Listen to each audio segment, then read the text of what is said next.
With only 2 grenades, the boy threw one into the water. He hadn't eaten for 2 days and was hoping to blow up a few fish for a meal. But to his surprise, the grenade sank without going off. He had no choice but to throw the only remaining grenade into the water.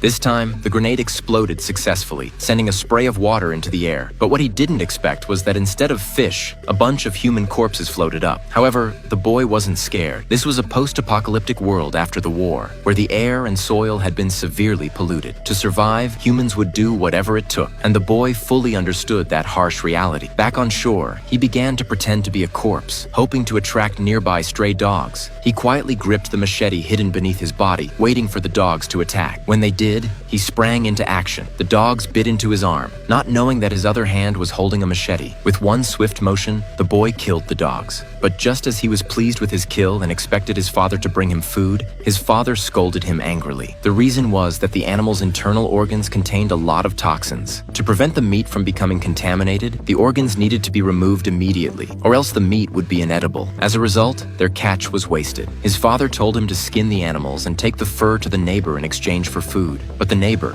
taking advantage of the situation, accused the father of killing his dog. Not only did the father fail to get any food, but the neighbor also took the fur. The boy, hiding nearby, watched everything unfold. This was the world they lived in, a world where the strong prey on the weak. In the end, his father, begging and pleading, managed to get 2 small fish in exchange. The next day, however, the neighbor came knocking again with a gun, accusing the boy of stealing from him. It was obvious that the neighbor was looking for trouble, but there was nothing they could do. The neighbor had a gun. He first threatened the father to kneel, then forced him to open his mouth, shoving the gun into his father's mouth. Seeing this, the boy quickly took out a clean piece of silk and offered it to the neighbor for free. Seeing the potential benefit, the neighbor finally left. The next morning, the boy finally caught a big fish, the happiest thing he'd experienced in days. He rushed home to share the good news with his father, but when he walked through the door, he found that his father had already passed away.